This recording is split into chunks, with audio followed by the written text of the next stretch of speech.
We have worked with survivors of child trafficking and exploitation for years, and through our work we've learned how children end up being trafficked. They tell us what happened and how it happened. They tell us how they were deceived. They tell us how hurt they are. They'll say, "If only I'd known." Survivors of child trafficking all have their own unique stories, but the stories share a common thread. These children are vulnerable. They're vulnerable from living in poverty. They're vulnerable because they feel rejected. They're vulnerable because they feel unloved, because of stereotypes they feel pressured from, because of how technology can be used to target them. They're vulnerable simply because they're children. Traffickers know these vulnerabilities better than the children themselves. In fact, they count on that. And children, their lives can change in a moment. Loved 146 exists because there are children who are used and sold like commodities. For years, we've journeyed together with survivors down the long road of recovering their childhoods, their hope, healing, and their future. But the reality is, we do survivor care because a horrendous crime has already been committed against a child. But you can't continue doing survivor care without asking, how do we stop this? What is the best way to prevent this from happening in the first place? We asked, what if the children had just known about trafficking? But the answers have come up short. A lot of research shows us that knowledge alone does not change the outcome. And these moments are complex. It's not as simple as just say no to traffickers. To stop children from being trafficked, we need to do something more. When a child encounters a trafficker, they are often at a disadvantage. They might see a friend, an ally. They see someone who they believe understands them. The thing is, traffickers don't look like what we see in the movies. Sometimes they look like you and me. If you don't know you're being manipulated and how to get away, you're trapped before you even know what's happening.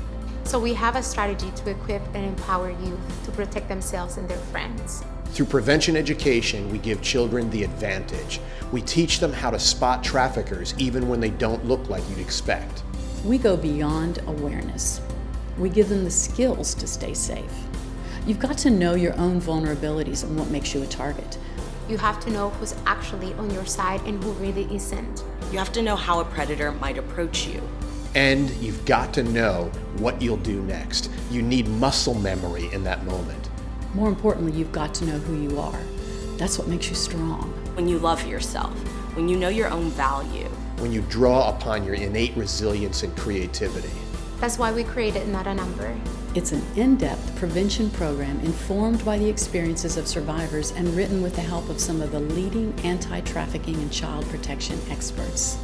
We're training teachers, social workers, and professionals to help children develop the skills and agility they need to respond in unsafe situations.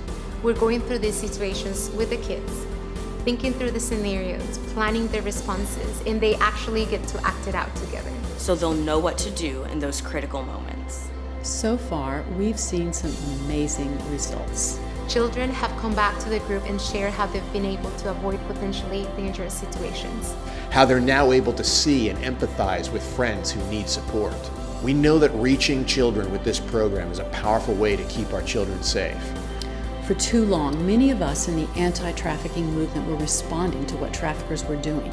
We want to turn the tables. We want to make traffickers scramble to respond to what we're doing. We need to make it more difficult for them. Actually, we need to make it impossible. To traffickers, this is about making money, which involves the economics of supply and demand. Many organizations are working to disrupt the demand. We're working to disrupt the supply. And our stomachs turn at the word supply to describe children. Supply is a term for things like oil or wheat or steel, not people. But the traffickers see supply. We see children. They're not commodities. Not a price. Not a statistic. Not a label. Not a number.